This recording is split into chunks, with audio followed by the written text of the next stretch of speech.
کیا کسی بھی سیاسی پارٹی نے نئے صوبوں کے حوالے سے وسائل کی تقسیم، حدودات اور حلقہ بندیوں کے حوالے سے کوئی پارلیمانی کمیٹی کو بریفنگ دی ہے؟ ایک طرف وزیر داخلہ صاحب کہہ رہے ہیں کہ سسٹم کولیپس ہو گیا ہے، اور اس کے فوراً ساتھ ہی نئے صوبوں کی آمد کی بازگشت سنائی دیتی ہے۔ اگر 28ویں آئینی ترمیم، جس کا مجھے ویسے تو اندازہ ہے کہ آ رہی ہے، چاہے آپ میں سے کوئی چاہے یا نہ چاہے، اگر یہ اچھی ہے، اگر صوبے نئے بنتے ہیں اور پاکستانیوں کو، کیونکہ اس میں سوال ہمارے مستقبل کے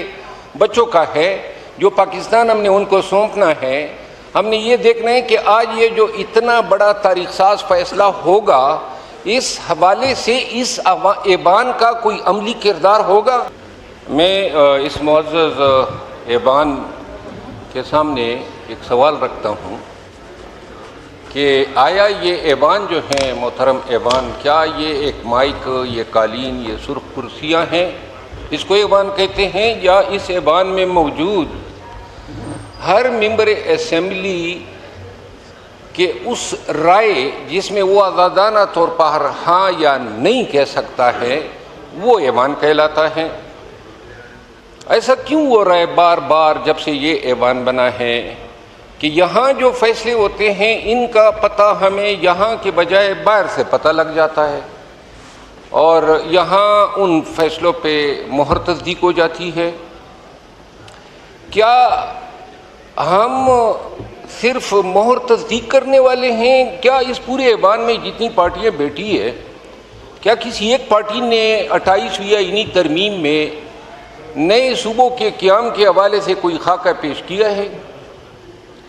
کیا کسی بھی سیاسی پارٹی نے نئے صوبوں کے حوالے سے وسائل کی تقسیم، حدودات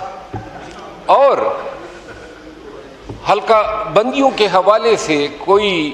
پارلیمانی کمیٹی کو بریفنگ دی ہے؟ کیا کوئی پارلیمانی کمیٹی بنی ہے؟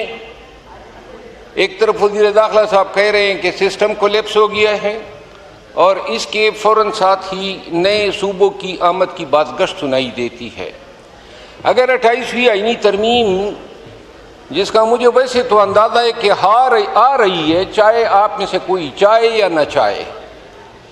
تو اگر یہ اچھی ہے، اگر صوبے نئے بنتے ہیں اور پاکستانیوں کو، کیونکہ اس میں سوال ہمارے مستقبل کے بچوں کا ہے، جو پاکستان ہم نے ان کو سونپنا ہے، ہم نے یہ دیکھنا ہے کہ آج یہ جو اتنا بڑا تاریخ ساز فیصلہ ہوگا، اس حوالے سے اس ایوان کا کوئی عملی کردار ہوگا؟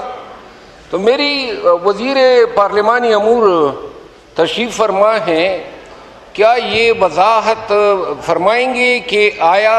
28ویں آئینی ترمیم کے حوالے سے کوئی پارلیمانی کمیٹی بنے گی،